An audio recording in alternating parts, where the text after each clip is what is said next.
आप सब मीडिया के भाइयों का, साथियों का धन्यवाद कि हमेशा आपने हर संघर्ष के अंदर जो भी नौजवान राजस्थान में राजनीति करता है उसका साथ दिया। विशेष रूप से राष्ट्रीय लोकतांत्रिक पार्टी के हर संघर्ष में आप साथ खड़े मिले।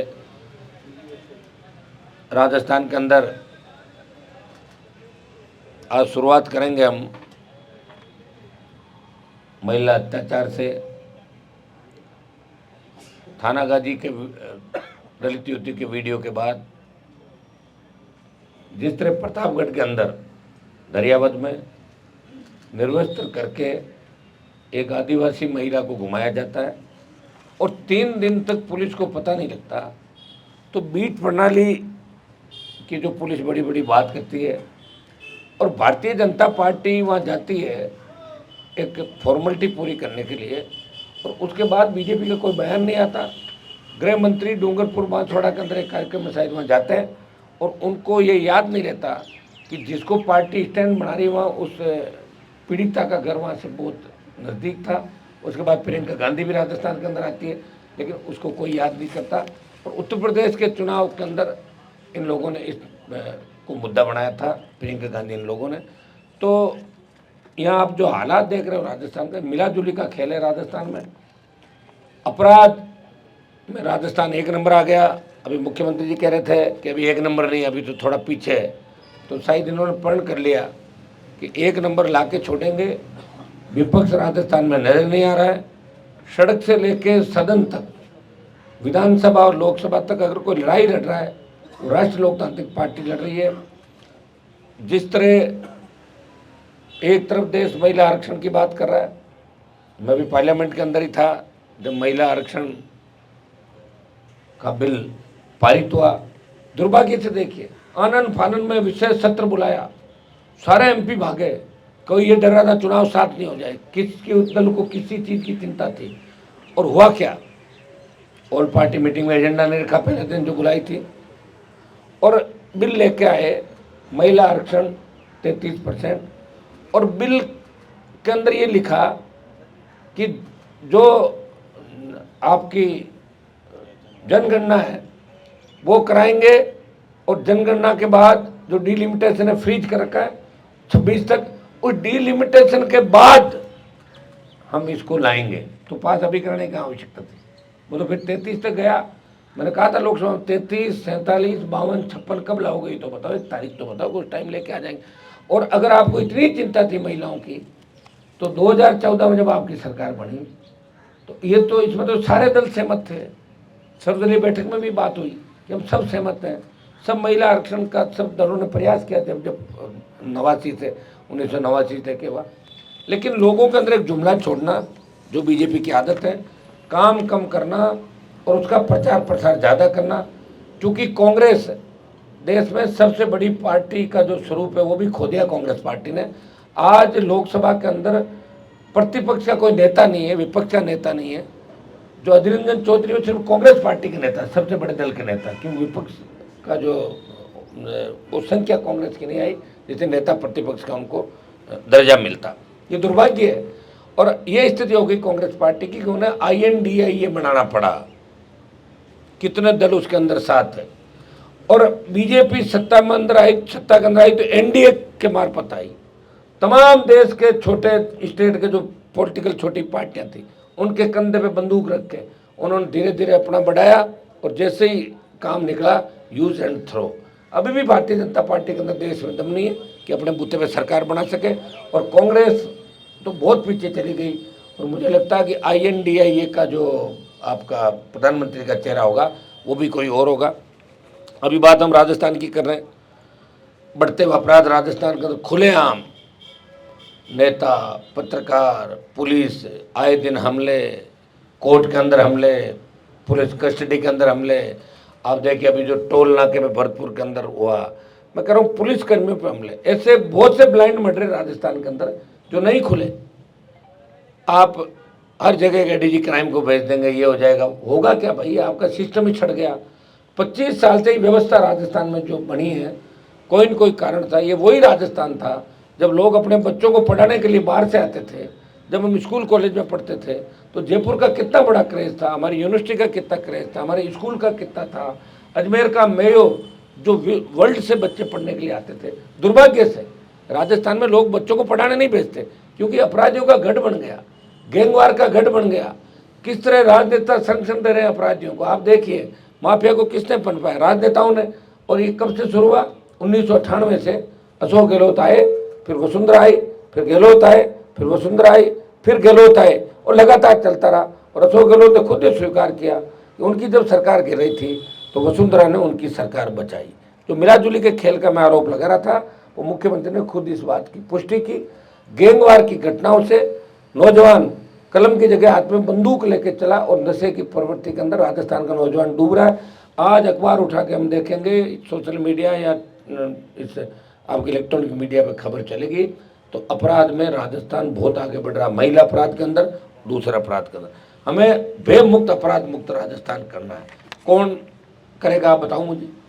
बीजेपी आ गई, मोदी की रैलियां हो जाएगी, अमित शाह रैली कर लेंगे, कांग्रेस में राहुल गांधी आ गए, और लोग आ जाएंगे। ये तो वही लोग हैं जो पहले थे, तो इनमें नया क्या हो जाएगा बताओ। हमें नया राजस्थान चाहिए, हमें ऐसा राजस्थान चाहिए कि हमारी बहन बेटी रात को 12 बजे सड़क पर निकले, मजा ले, कोई सामने देख ले। हमें ऐसा राजस्थान चाहिए जहाँ किसी नौजवान को बेरोजगारी से तंग आके खुदकुशी नहीं करनी पड़े। हमें ऐसा राजस्थान चाहिए कि कर्जे के बोझ के तले किसी किसान को आत्महत्या नहीं करनी पड़े। हमें ऐसा राजस्थान चाहिए जहाँ टोल नहीं देना पड़े आपको। हम रोड टैक्स दे रहे हैं, पेट्रोल डीजल की बड़ी कीमतें 100 रुपये तक दे रहे हैं, फिर भी टोल टैक्स देना पड़ रहा है।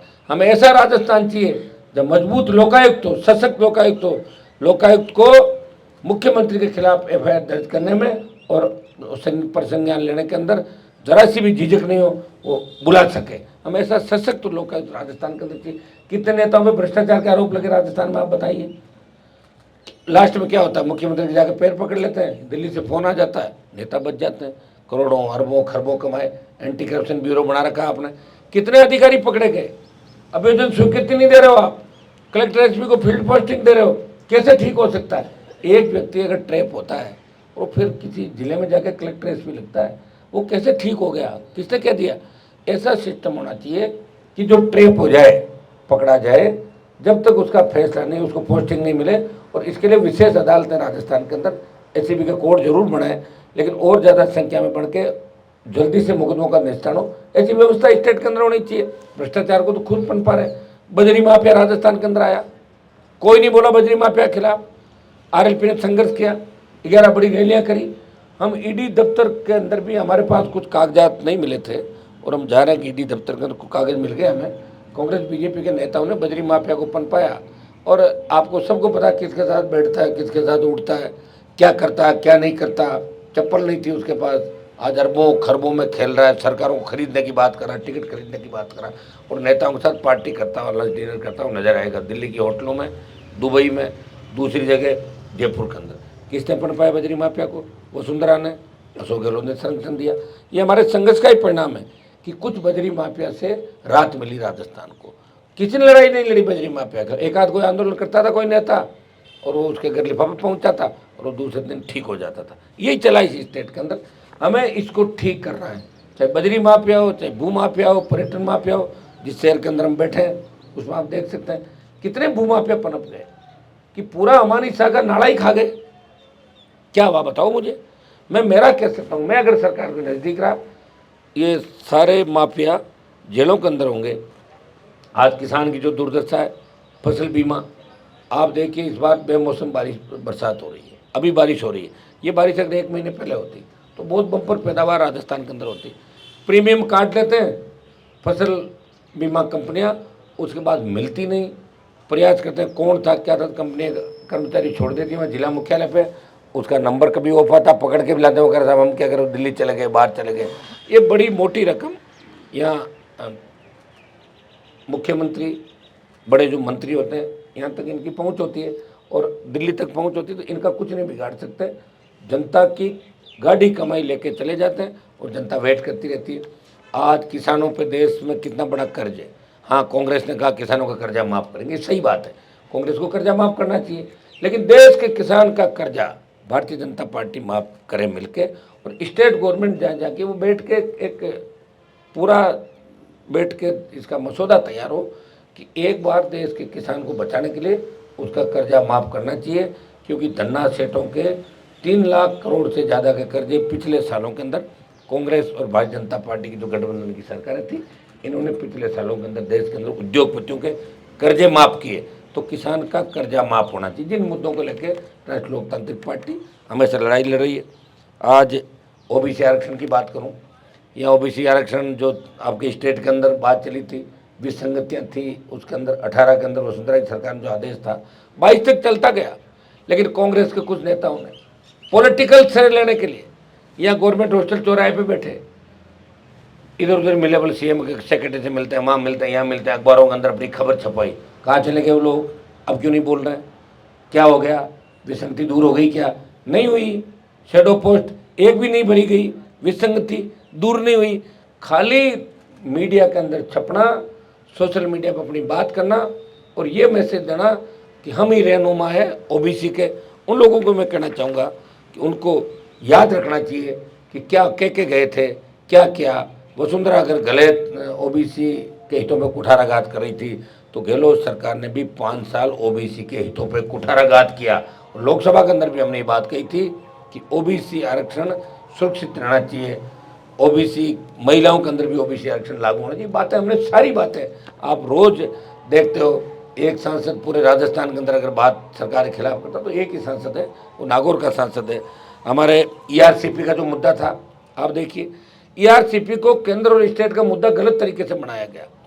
ईआरसीपी को राष्ट्रीय परियोजना केंद्र सरकार ही घोषित करेगी, स्टेट नहीं कर सकता। स्टेट के पास इतने संसाधन नहीं होते। और राष्ट्रीय शब्द जहाँ लगता है तो राष्ट्रीय शब्द तो वहीं लगेगा जहाँ केंद्र होगा। स्टेट का अलग इश्यू होते हैं। हाँ, स्टेट की कुछ भागीदारी हो सकती है, जैसे प्रधानमंत्री ग्राम सड़क योजना स्टेट का कुछ हिस्सा होता है, ज़्यादा हिस्सा दिल्ली का होता है। सीआरएफ का फंड है, पूरा दिल्ली का पैसा होता है। जहाँ सेंट्रल का नाम आ गया, जहाँ केंद्र का आ गया, चला घुमा फिरा के जल संसाधन मंत्री हमारे राजस्थान से ही है। हर बात कहते हैं गहलोत लागू नहीं करें, ये कहते हैं दिल्ली लागू नहीं करें। हमें क्या करना है इन बातों से? हमें ईआरसीपी के जो 13 जिले हैं, जो ये जीवन रेखा इनकी साबित हो सकती है, पीने के पानी के साथ सिंचाई का पानी, और ये राष्ट्रीय परियोजना प्रधानमंत्री इसको घोषित करे। ये वादा करके भी प्रधानमंत्री चुनाव के समय गए थे कि हम ईआरसीपी को राष्ट्रीय परियोजना घोषित करेंगे। ये प्रधानमंत्री का वादा था और प्रधानमंत्री कल आ रहे हैं जयपुर के अंदर। तो ये कितने एक वादे उन्होंने बहुत किए लोगों से, 15 लाख रुपए खाते में आएंगे, इतने करोड़ नौकरियां लगेगी। ये आपको भी पता है कि कोविड के अंदर 50 लाख लोग इस देश के अंदर चले गए। कितनी गाय लंपी के अंदर चली गई। 100 रुपये दे रहे हो डीजल पेट्रोल के, देने ही पड़ रहे हैं। ज़्यादा कहो तो लोकसभा में खड़े होकर कहते हैं इनके मंत्री कि गाड़ी रखो मत, साइकिल चला लो। ये और कहते इतना दम्भ ये लोग। आपने देखा हो कैसा एक वीडियो इनके मंत्री का आया था, प्रधानमंत्री ने भाषण दिया कि तुम्हारा व्यवहार देखेगी दुनिया, चुनाव को समय बाकी है, इधर का भी देखेगी, उधर का भी। हम लोगों की तरफ इशारा किया, इधर का भी देखेगी और हमारे इधर का भी देखेगी। उनके उधर का तो देख लिया, आप देख रहे हो ना गाली गलौज जो चल रहा है। तो ये मुझे लग रहा है कि प्रधानमंत्री को भी लोग नहीं मानते। बीजेपी के अंदर ये स्थिति हो गई। कार्रवाई होनी चाहिए इस मामले के अंदर। जो कहते हैं वो करते नहीं, उनकी कथनी और करने के अंदर अंतर है। ये हमारा जो भी गंगानगर के अंदर बड़ा आंदोलन चल रहा है, पंजाब हिस्से का पानी नहीं दे रहा है, रोज आंदोलन हो रहा है। गढ़साना रावला के अंदर बीजेपी सरकार में गोलियां चली किसानों पे, कई किसान शहीद हुए। 16 के अंदर गोली चली, किसान शहीद हुए। पंजाब पानी दे नहीं रहा है अपनी जिद की वजह से, और पंजाब में पानी की आवश्यकता नहीं है, फिर भी राजस्थान को पानी दे। तो पंजाब में तो बाढ़ आ गई और राजस्थान को पानी नहीं मिला। इसका मतलब हमारी लीडरशिप कमजोर है राजस्थान की। दिल्ली में भी जो राजस्थान के नेता बैठे जल संसाधन मंत्री, और इनकी कमजोरी है कि दिल्ली तय करता है कि किस स्टेट का हिस्से का पानी कहाँ जाएगा। ये दिल्ली तय करता है, तो दिल्ली को तय करना चाहिए। दिल्ली अपने कामों में व्यस्त है, मर रहे हैं लोग, और वो पानी पाकिस्तान कितना पानी जा रहा है, पाकिस्तान गया पानी, ये चिंता कौन करेगा? हरियाणा पानी आंख दिखा देता है, कौन चिंता करेगा? मजबूत सरकार कहाँ है? मजबूत गहलोत की सरकार तो मजबूत नहीं। सरकार गिराने के लिए प्रयास हुए, अब वो अपनी सरकार बचाने में लगे हुए। एक ही नारा दे दिया, रिपीट कर रहा हूँ, रिपीट कर रहा हूँ। रिपीट नहीं हो रही सरकार कहीं भी। जैसे ही आचार संहिता लगेगी, चुनाव में जाएंगे, तब पता लग जाएगा कांग्रेस की क्या हालत होती है। और भारतीय जनता पार्टी जो बिना विजन के इस चुनाव के अंदर आई, उनको परखा है लोगों ने। बीजेपी का राज रहा राजस्थान के अंदर लंबे समय तक। क्या कर दिया इन लोगों ने? उस चीज़ को भी राजस्थान का जवान बुरा नहीं पा रहा। इस बार सबसे ज़्यादा जवान राजस्थान में वोट करेगा। नया वोट जो जुड़ा है उसकी संख्या 60 से 80 लाख के बीच में। जब 4 अक्टूबर को अंतिम मतदाता सूची प्रकाशित होगी तब आप देखना जो नया वोट होगा वो पहली बार राजस्थान में ऐसी पार्टी को वोट करना चाहेगा जिस पे दाग नहीं है, जो लड़ रही है भ्रष्टाचार के खिलाफ, संघर्ष कर रही है सड़क से लेकर सदन तक। वो ऐसे पार्टी और ऐसे नेताओं को पसंद करेंगे। और एक हमारे जो उद्योग है इनके अंदर स्थानीय लोगों को रोजगार की बात हम रोज उठा रहे हैं। स्टेट एक बार चालू करे, शुरुआत करे। बाड़मेर के तेल के कुओं से लेके का आपकी रिफाइनरी बन रही है और भिवाड़ी तक कितनी सीमेंट कंपनियां नहीं आ गई। जिंक हो गया, कॉपर हो गया, टंगस्टन था, हर जगह कोयला, गैस, ज़मीन हमारी अधिग्रहण कर ली जाती। भारतमाला में कितनी ज़मीन चली गई, मुंबई दिल्ली एक्सप्रेस वे में कितनी ज़मीन चली गई। हमारे डीएलसी दर कम थी, हमें मुआवजा नहीं मिला। पंजाब के अंदर देखिए पर बीघा मुआवजा कितना है, हरियाणा में पर बीघा कितना है, यूपी में पर बीघा कितना है। कौन जिम्मेदार है इसके लिए? जिम्मेदार सरकार है, जिम्मेदार है, विपक्ष है नहीं। लड़ाई लड़ रही है पार्टी जो आपके सामने बैठी है। हो सकता है कि आप लोग इसमें लगते हैं कि यार कभी थर्ड फंड बना नहीं, तो आपको पता होना चाहिए कि 18 के अंदर भी इस थर्ड फंड ने कांग्रेस को वेंटिलेटर पे और बीजेपी को 70-72 पे धकेल दिया था। उद्योगों में 80% रोजगार स्थानीय लोगों को मिले। प्रदूषण हमारे, ज़मीनें हमारी, बच्चे हमारे तकलीफ पा रहे हैं, ज़मीनें बंजर हो रही है आसपास की, और रोजगार दूसरों को ला के दिया था। इन सब के खिलाफ ये जितने भी जिन मुद्दों को लेकर आरएलपी का गठन हुआ, इनको कांग्रेस भाजपा जिस तरह मिलकर काम करी राजस्थान। कल एक फोटो वायरल हो रही थी जिसमें अशोक गहलोत, वसुंधरा और 2 लोगों की और फोटो थी, कोई एयरपोर्ट की या कोई कार्यक्रम की होगी, किस तरह हंस रहे हैं खिलखिला के और किस तरह ताली दे रहे हैं। इसका मतलब हम वो ये कह रहे हैं कि हम जनता को बेवकूफ़ बना रहे हैं, चिंता मत करो हम सब एक हैं यहाँ के। तो ये हालात राजस्थान के अंदर है। तो इनको ठीक कौन करेगा? अब कोई लोक देवता तो आएगा नहीं राजस्थान के अंदर ठीक करने के लिए, किसी को प्रयास करना होगा। तो एक व्यक्ति प्रयास करा राजस्थान के अंदर। और मैं जब 52 से लेकर आज तक का इतिहास मैंने उठाया, एक व्यक्ति जिसने पार्टी बनाई, उस पार्टी को मान्यता दिलाई, दिल्ली गया, ऑल पार्टी मीटिंग में अगर कोई बैठता पीएम के साथ, वो आपकी ही राजस्थान का एक पार्टी का सांसद है, वो आपके सामने बैठा, ऑल पार्टी मीटिंग में भी राजस्थान की पैरोकारी करता है।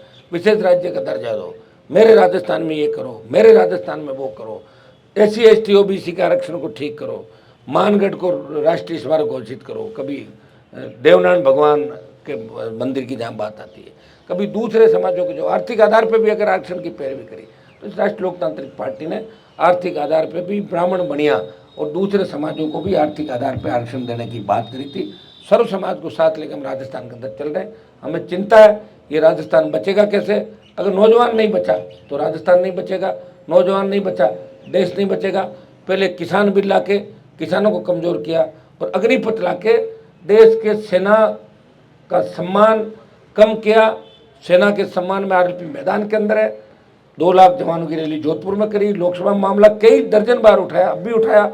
और मैं विश्वास दिलाता हूं कि हमारी हुंकार की बदौलत पहले अग्निवीर 25% रख के 75 वापिस भेज रहे थे, सरकार बैकफुट पर आई। अब 50% अग्निवीरों को फौज में एडजस्ट करेंगे और 50% वापस आएंगे। लेकिन चुनाव से पहले हम एक बड़ा रेला दिल्ली की ओर कूच करेंगे, 1 लाख से ज़्यादा जवान, और हम कोशिश करेंगे कि मोदी सरकार इस अग्निपथ को वापस ले। ये हमारा प्रयास रहेगा।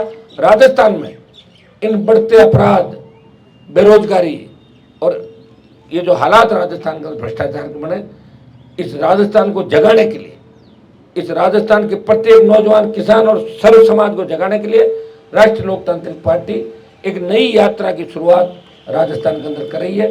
यात्रा की शुरुआत हम 28 तारीख को सालासर बालाजी के दर्शन करके और सालासर के अंदर एक बड़ी सभा करके यात्रा की शुरुआत करेंगे। 28 तारीख को यात्रा की शुरुआत होगी। उसके बाद श्राद्ध पक्ष लग जाता, आप जानते हैं सारी बात है। और 2 दिन 3 दिन का बीच में हम गैप देंगे। पहले दिन हमारी शुरुआत होगी और उसके बाद नई जो यात्रा का रूट होगा वो हम आपको सारा जारी कर देंगे।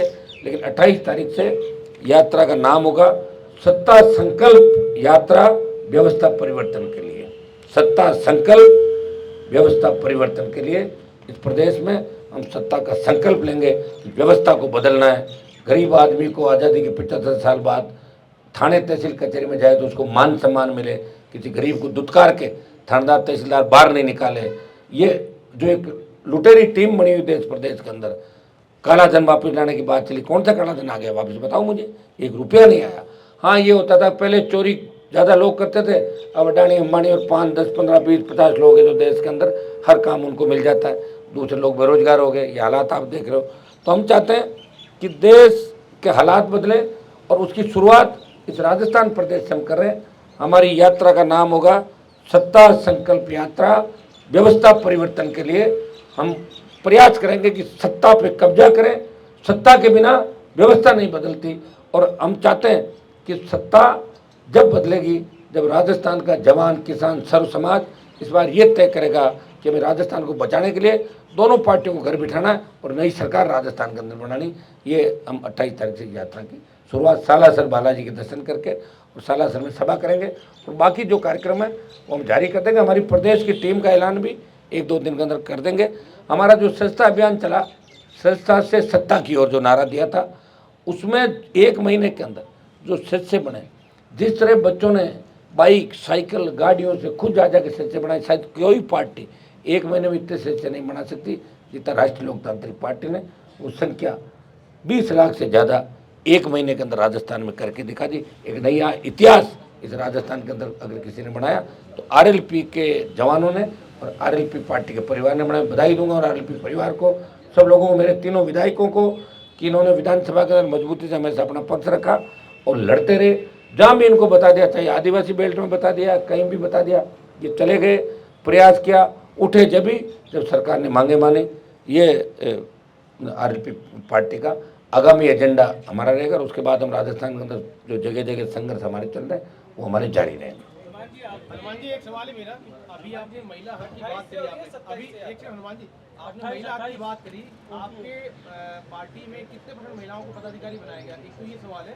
दूसरा, चुनाव 3 में से 1 MLA है ना महिला, तो कितना % आप जोड़ लो? 33 पदाधिकारी की बात करी। पदाधिकारी होंगे हमारे करीब। अब तो पार्टी की जो प्रदेश टीम है ना, अभी आपको क्या करूँ, घोषित कर रहा हूँ, होगी तो घोषित, वो तो भंग कर दी पहले। राजस्थान में चुनाव में अपनी पार्टी किस करोड़ बैठेगी सर? किस करोड़ बैठेगी मतलब? तीसरा फ्रंट बनेगा या किसी के साथ? तीसरा तो बन ही गया और हम चाहते हैं कि पहला फ्रंट बने राजस्थान के अंदर और एक पार्टी 3rd नंबर जाएगी कांग्रेस बीजेपी के अंदर। आप देखिए जब हम यात्रा पर निकलेंगे, अभी जैसे आपके नड्डा जी की यात्रा निकलती है, टेंट खाली, कुर्सियाँ खाली, पकड़ के ला रहे लोगों, भैया आजा फोटो खिंचा ले, भैया आजा फोटो खिंचा ले। तुम कौन हो? दूर खड़े लोग रहे साहब फोटो नहीं खिंचाएंगे। 5000 की भीड़ नहीं कर पा रहे बेचारे, पूरे संसाधन लगा रखे हैं इनके पास, तो हाईटेक सिस्टम है, सारा आपको पता कहाँ से आता है क्या आता है। कांग्रेस भी निकाल रही है, आप देख लेना जब फील्ड में उतरे तो आपको सारी बात आ जाएगी कि जन समर्थन किसको मिल रहा है राजस्थान के अंदर, और जिसको जन समर्थन मिलेगा वही सत्ता पे कब्जा करेगा और सत्ता इस बार राष्ट्रीय लोकतांत्रिक पार्टी की।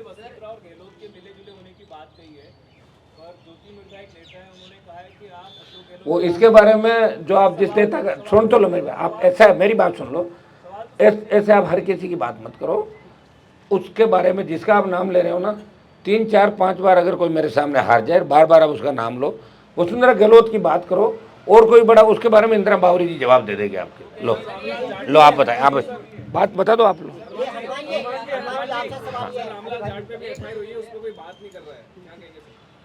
अब एक बार देख लेते हैं FIR मंगा के, बात कोई नहीं करेगा, हमें ही करनी है। चाहे मेरी बात सुनो, चाहे किसी भी FIR, आपको पता है कि इस प्रदेश में जब एनकाउंटर हुए मर गए थे क्या लोग? बोले तो नहीं, हम ही बोले थे, सलाखों में पीछे डलवाया। बोल देंगे ना भाई आज ही तो सारी बात, एक व्यक्ति बोल रहा, ऐसे मत करो आप। मैं कह रहा हूँ कई बार तो हम बोलते हैं तो दिखते ही नहीं है, ये भी ध्यान रखो आप लोग, ठीक है? कि बोलोगे कि बोलो, रोज ही बोलता हूँ मैं तो। हनुमान जी मेरा सवाल ये है, ये हनुमान जी इधर देखो, हनुमान जी इधर देखो आप सबसे लास्ट में। हाँ मेरा सवाल सबसे लास्ट में मेरा क्या? कांग्रेस भारतीय जनता पार्टी से कोई गठबंधन नहीं होगा। हाँ, गठबंधन के दरवाजे खुले BSP के लिए, BAP के लिए, BTP के लिए। अन्य मजबूत अगर नेता किसी इलाके के अंदर है, उनका जनाधार है, उनका अगर दूसरी पार्टियों में दम घुट रहा है या दूसरी पार्टियां उनका सम्मान नहीं कर, उन लोगों से कांटेक्ट है हमारे। आरएलपी पार्टी, अब आप रोज देखोगे कि आरएलपी में हर दिन मजबूत लोग जो स्वाभिमानी वो आरएलपी ज्वाइन करते हुए दिखेंगे आपको। हनुमान जी, मेरा ये सवाल था हनुमान बेनीवाल जी, सुनिए इधर एक मिनट। अभी आपने जो बद्री माफिया के नाम पे जो लीज धारक है लीगली, उसके विरुद्ध बड़े जोर शोर से आपने आंदोलन किया अलग अलग क्षेत्र में, और बाद में आपने आवाज अपनी मंद कर ली। आप डर गए या मैनेज हो आप गए? सुनो मेरी बात, तो बद्री माफिया को पूछो ना क्या हुआ, कहाँ लीजिए उसकी, अरे लीजिए कहाँ है, मैनेज तो मेरी बात सुनो, ऐसा ही लीजिए ख़त्म हो गई, करवा दी ना उसकी, और मैं क्या करवाता, तो लीजिए वापस ले लेता सारी। अब तो जब मेरी कलम चलेगी ना, उसके बाद जो बद्री माफिया का गुरु है उसको पूछ लेना वो कहाँ था, तो जेल ही है, सेंट्रल जेल, भेज दूंगा। टाइम लगता है साहब, मेरी आवाज़ में उतना ही दम है। मैं ईडी के अंदर जो कागज़ दे रहा हूँ उसमें बीजेपी कांग्रेस के कई नेता न पाएंगे आप।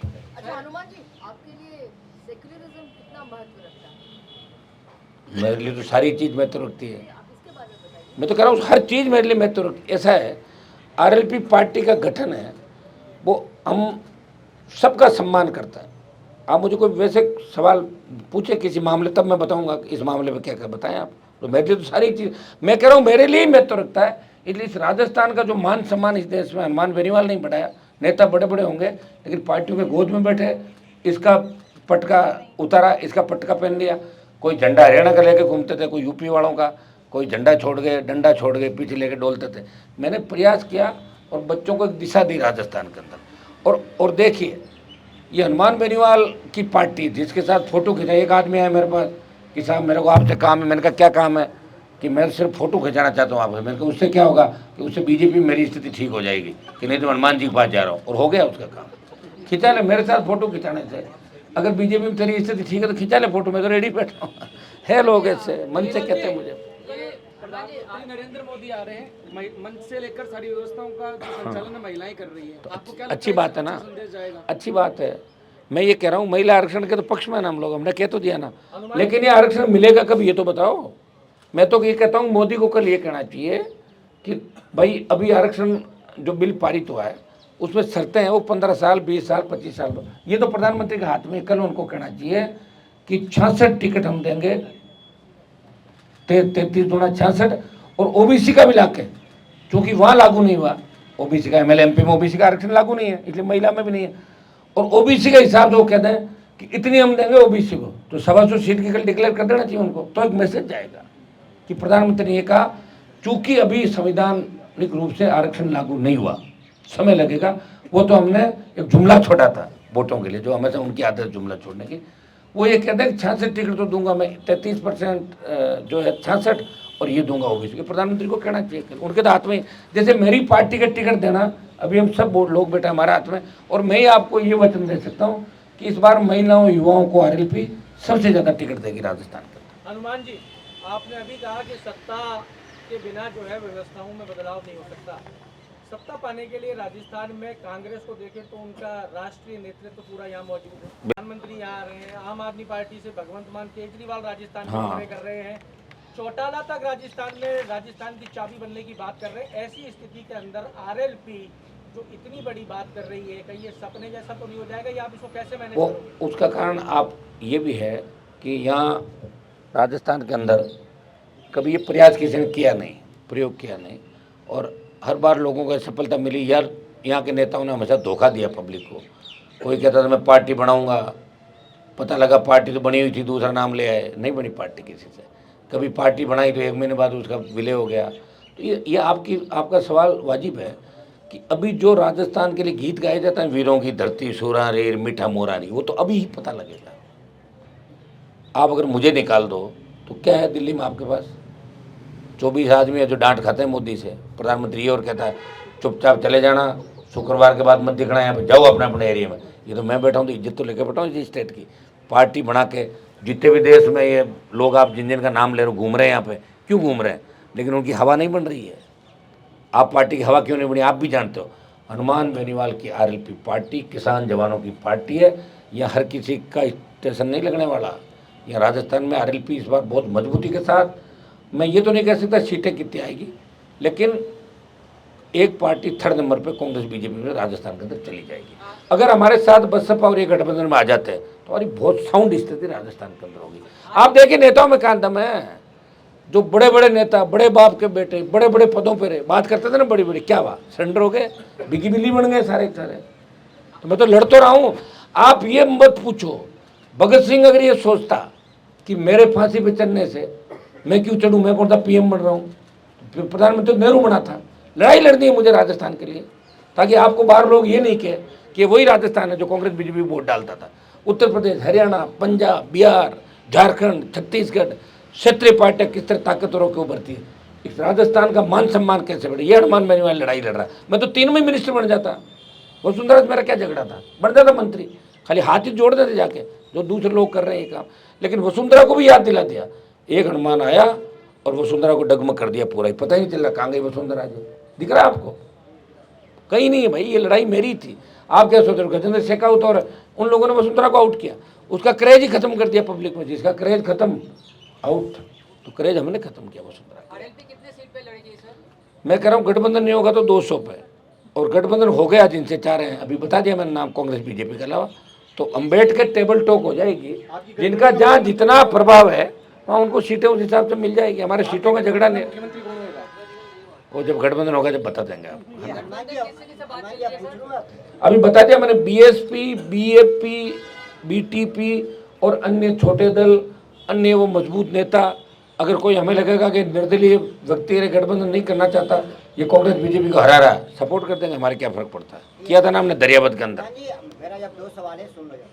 पहला सवाल तो ये है कि जब अब्दुल कलाम राष्ट्रपति थे तो उन्होंने बोले थे कि देश में 2 ही पार्टी होनी चाहिए, और जो पार्टियां जो हैं वो देश के राज्य को विकास के लिए बाधा उत्पन्न करता है। पहला सवाल तो ये। दूसरा सवाल ये है मेरा कि आपकी भी पार्टी और पार्टी के जैसे परिवारवाद की ही पार्टी कही जाएगी, क्योंकि आपके परिवार ही जुड़े हुए हैं इस पार्टी से, तो कैसे आप जनहित मुद्दे उठा पाएंगे? वो उसका जवाब भी दे दूँ मैं। ये मेरे छोटे भाई एमएलए हैं, अगर मैं इनको चुनाव नहीं लड़ाता या मेरे परिवार से नहीं लड़ाता तो खींवसर की सीट में हार जाता।